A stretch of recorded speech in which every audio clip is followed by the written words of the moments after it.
Alright everybody, hello and welcome as always. I am Sean and this is In The Mix, so episode 48 of our Isle of Man series. We are flying through our first season in League Football and our League 2 season is getting towards the crunch stages. Now I did mention in yesterday's episode we are back-to-back recording, so don't panic the fact that I'm wearing the same shirt. It's not a glitch on your end. I've recorded both episodes today, which does mean we have played a tremendous amount of FM and football.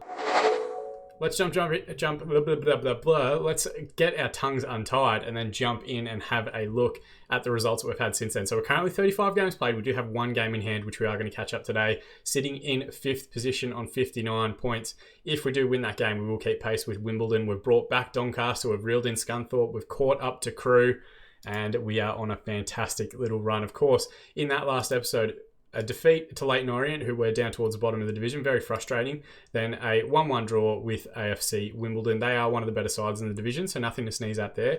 We then lost 2-0 to Sunderland, which would be less disappointing if we hadn't gone 2-0 up and conceded 2 goals in the 90th and 93rd minute. Their first one in the 85th minute just kind of showed. Really, the difference was they played a highly rotated squad, being, a League One side. When they brought players off the bench, they were like first-team players that they were rotating out. When we brought players off the bench, it was like Max Haygarth, Longello, who hadn't played a tremendous amount. It wasn't necessarily the same level of quality that we were producing in the game. And that's, I think, what's hurting us at the moment, is that our 11's not bad, but maybe like our 15, 16 players, as far as the squad of 20 is concerned, isn't quite up to standard. So we will have to improve, even if we keep this group together going into next season. But since then, we have been rotating between our positive and attacking mentalities on a more regular basis and at different points throughout the course of a game. And thankfully, that's kind of given us some results. We went to positive and then switched to attacking against Crewe away from home. They were, of course, top of the division and got a 2-1 win. Austin Samuels and Janelle Bennett with a fantastic free kick, opening his account for the club and getting us a 2-1 victory. We then beat Files, who at the time were in the playoff places, 3-0 at home. Again, Austin Samuels and Janelle Bennett getting amongst the goals. They're in good little runs of form. Then we beat Accrington 2-1 away from home after going 2-0 up and switching back to our positive mentality. We then had a kind of a cracker against Chester here. We went ahead early and were 2-0 up or 2-1 up at half time. They did pull one back through Curtis Hayworth on 67 minutes, and then Janelle Bennett, again having a fantastic month of football, got the 90th minute winner for us from a set piece. We have been the better side, so make no mistake, we were excellent in this game. They just had 2 okay-ish counter-attacking goals. Then a 2-0 win against Swindon. We went 2-0 up, again Samuels getting on the score sheet. Sereno got himself sent off just before the hour mark. We went to our counter-attacking style. It worked quite well. We saw out the game. They didn't really cause us too many issues, and we got the 3 points. And then against York, our old enemy, we've played against them now in, I think, 3 separate divisions. Samuels again amongst the goals. Jake Rooney getting a late one from the set piece for a 2-0 victory there. And I'm hopeful, my fingers are crossed, I believe that we can get 6 points in this episode. We'll play Oldham, who are in 21st, and Yeovil, who are in 23rd. We have struggled at certain points throughout this year against teams that are sitting towards the bottom of the division. I don't know why that is. We seem to do quite well against teams in the top half, but really struggling against teams in the bottom half. It might be our tactic. It might be our setup. And we might even benefit from, if we have a look here, going positive to start with and then moving to attacking if we need to search for a goal. But I think this is the episode where we're going to break our duck. We're going to get 6 points and we're going to finish February with a perfect record. We don't have the usual concern, which is that anything can happen when you load up the game. We have played pretty much all the way through. So this run of form is our current run of form in game.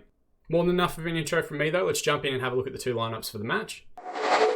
And this is how we will line up. Gennaro in goal. Carson and Rooney is the central defensive partnership. Connolly is currently playing at right back. Oyegoke has a knee ligament injury, which I think you guys saw in yesterday's episode. He has actually tweaked that again on his road to recovery, so he's out for like another 4 weeks, which is a bummer. Sereno comes back in after serving a red card suspension last time out. Current leading assist maker in the squad. Bennett and Longello are just giving us good width at the moment and good versatility. One being a left-hand player on the left-hand side, Bennett being right-footed on the right. I think that's worked quite well for us, and I think Roland coming into the team has helped quite a bit, just giving Cornette some time out of the side to recapture his best form. Gaxer and Samuels will play together up top. Mampala is still sniffing around and wanting first-team football, but he's currently got a knock as well, so that one works out all right for us. They have a mixture of players that aren't in the face pack and players that are regens. The only face-back player that they've got is Pierce Sweeney, ex-Reading defender, 31-year-old Irish international from back in the day. He looks to be fairly solid. Nothing super spectacular. Can play on the right, can play in the centre. He's playing at right back today. I'm hopeful that we will have enough to get beyond them today and continue our hot run of form.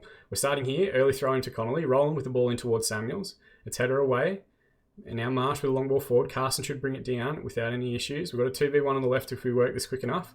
Gilsonen now out to Longello. Can he wrap his foot around the ball? Into the box, squares it up to Samuels, who knocks it back to Gilsonen, and that is a phenomenal strike.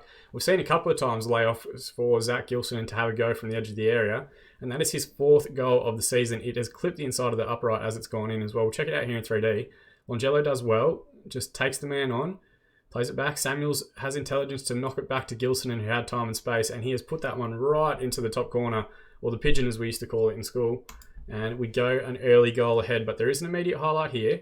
Culverhouse, the centre back for Oldham, plays it into midfield to Waters. Back to Culverhouse again.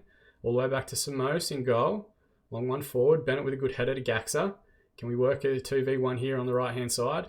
We've got Roland in midfield. Across now to Gilsonen. Comes back across to Roland. Ball in behind for Bennett to take. He tries to get the cross in, but it's closed down pretty well. Culverhouse with a long ball forward. Sereno does very well to win the ball back in the challenge there. And plays it out right to Bennett. Connolly on the overlap. Loses out to Williams, but he should get to the recover the ball from the tackle. Rooney, switch out towards Longello. Can he get the right ball in the box? Just has to play it across, and he's gone for the strike himself. It's hit the keeper, and Austin Samuels has poked that one home for his 25th goal of the season. Austin Samuels has been the best lower league player I think I have ever had in my squad. We've had him now for 4 seasons. He has hit at least 25 goals in every single one of those seasons, all the way up into League 2. Just a phenomenal player if you can pick him up for your saves. And what a wonderful finish that is. Of course, it's as simple as you can get. The keeper saves it, spills it, you tap it into an empty net. But he has been magnificent. Longello with the corner here. Samuels again with the near post header just over the front post. And 5 minutes in, we have had more highlights than some full games that we've had. Another highlight here, 10 minutes gone now. Ball into Waters, who looks out to the right. Sereno should get there first. Their wingers just don't seem to have any interest in running in behind. Carson forward to Gilsonen, who can carry the ball. Instead, he goes long towards Samuels, who's got him goal side and gets the strike away. They manage to keep, makes a good save, and then Waters, the fullback, puts it into touch. Ball forward again here. Sereno up the line to Longello. Gilsonen, who's had a lot of it in these early highlights, goes for the drive from distance, try and get his second, but just past the far post. Highlight here, 30 minutes played. Sereno with the ball up the line to Samuels. Longello back to Sereno. Gets a deep ball across towards back post. Bennett does get there, but it's over the crossbar. Bennett's on a yellow card. We'll have to keep an eye on that. Highlight here again. Again starting on the left-hand side. Throw in take into Samuels. Turns inside. Plays it to Roland. Back to Rooney. Forward towards Gaxa. No one challenges Culverhouse. Roland will recover in midfield. We can work an overlap here. Bennett with the ball. Play Connolly. Finds him now. Ball towards Samuels. It pinballs around. Gaxa got the ball at the top of the box. And I think they pulled it back for a penalty here. It's going to be Samuels to take. On his left foot, what can he do with it? Sends it hard and low to the right-hand side of the keeper. Keeper doesn't even move. 26 goals this season for Austin Samuels.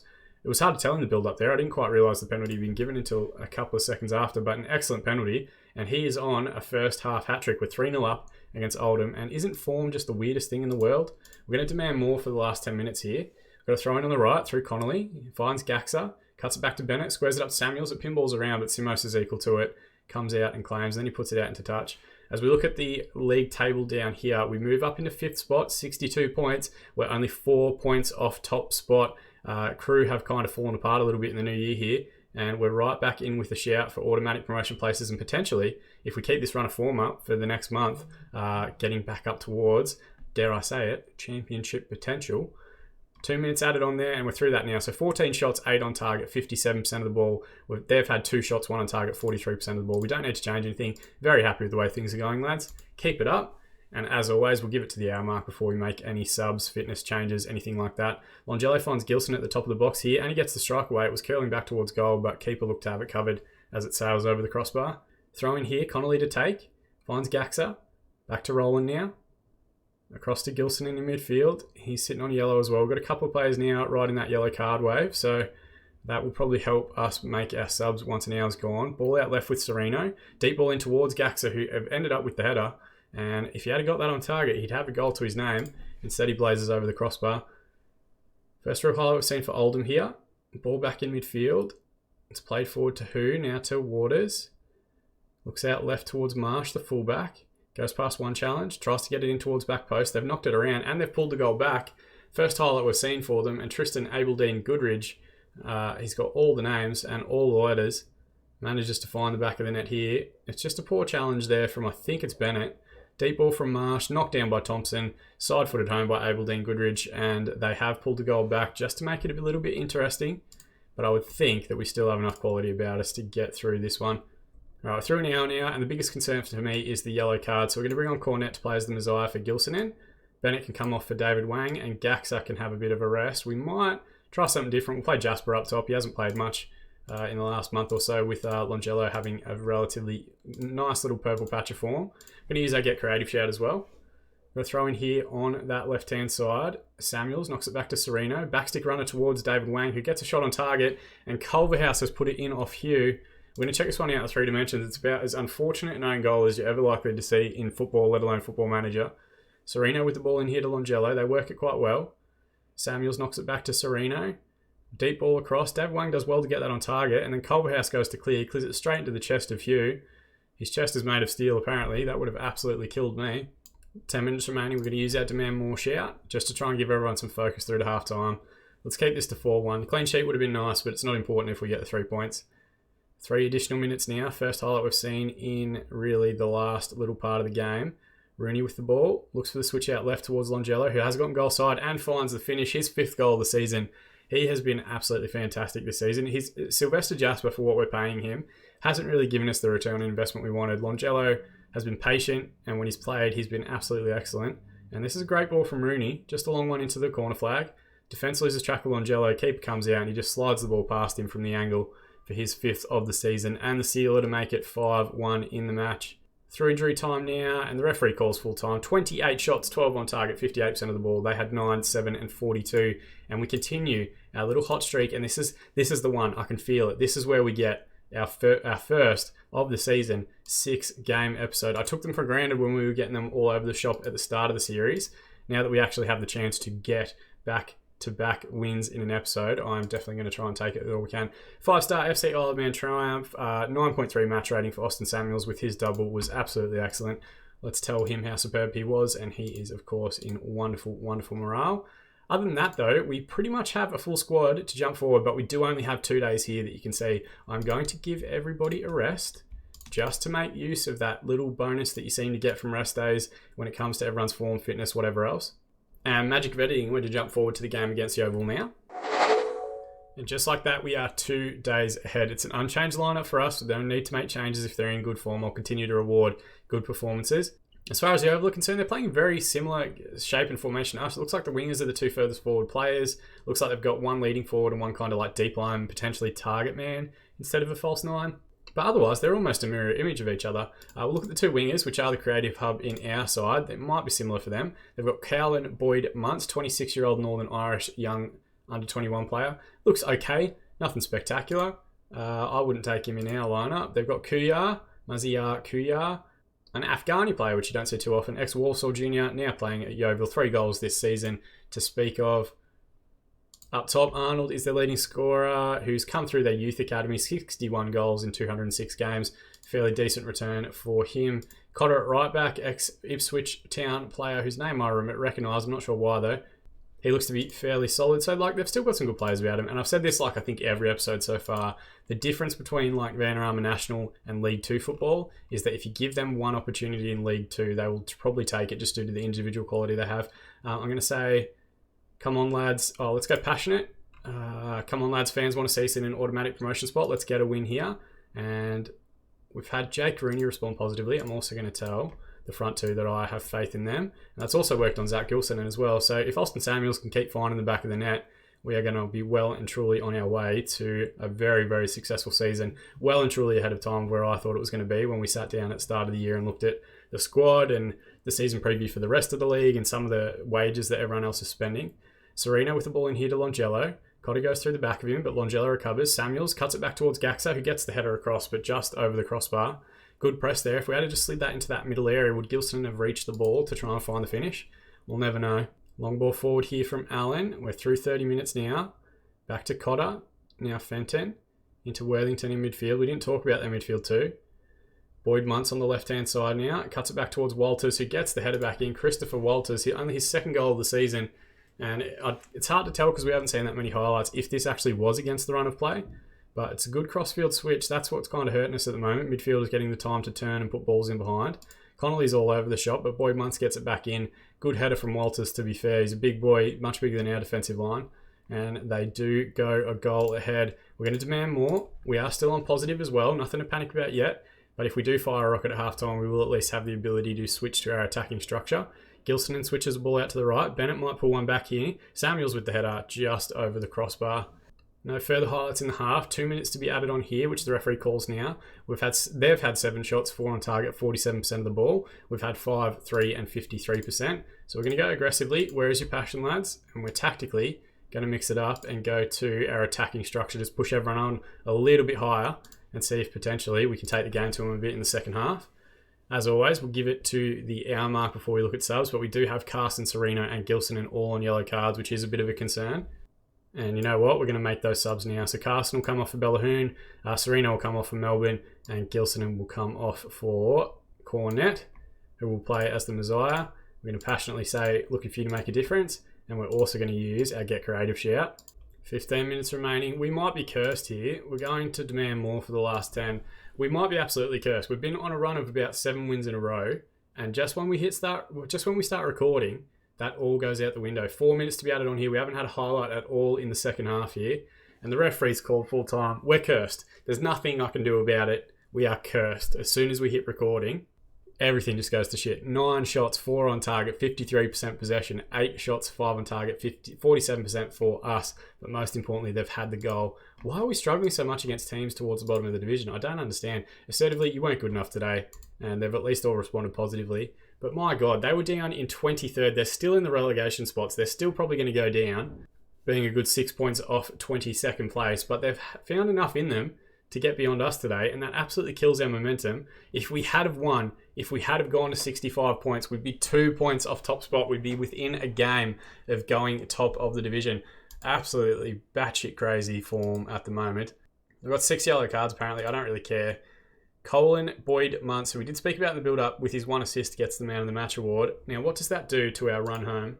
So we've got some big games coming up in March. We've got Southend and Scunthorpe. And Tranmere, who I think beat us earlier in the season. I think that's what we'll come back for. We'll come back for the Tranmere and Scunthorpe games. So 3 games off screen between now and tomorrow's episode. And then we've got Wickham, Carlisle, Colchester, and Leyton Orient to finish the season. So we do have a good run home. But it's a weird scenario. Like, instead of looking at Scunthorpe, me being worried about like losing points in that one, I'm looking at the likes of like Morecambe, who are in 21st, Wickham, who are in 22nd. Like, those are the teams that we're losing to at the moment. So there's potential that we could drop points at any stage of the run home. But if we can get a nice little green run here, similar to what we've had here, anything could happen. So it's going to set up a bumper episode tomorrow and a fantastic finish to our first season in the league structure. To come on Friday, of course, if we make playoffs or something like that, we'll bring that to you as a bonus Saturday episode. As always, guys, thank you for the continued support on the channel. I really do appreciate it a tremendous amount. If you want to go the extra mile, you can subscribe to the channel to be kept up to date on all of our future videos as they're released. You can drop a like on this video if you want to please that YouTube algorithm and get more visibility on the series and grow our community a little bit further. Or you can check out those links over there at @InTheMixer_FM on Twitter for all our interactions with the community. Or if you ever want to reach out directly, that's the best way to do it. You can also check out twitch.tv/InTheMixer_FM. We do a regular Sunday stream, Sunday night if you're in Australia, Sunday morning if you're in the UK, super early Sunday morning if you're in North America somewhere. But more than anything, thank you so much for watching. That's the part I appreciate the most. I've been Sean and I'll see you guys again in the Mixer.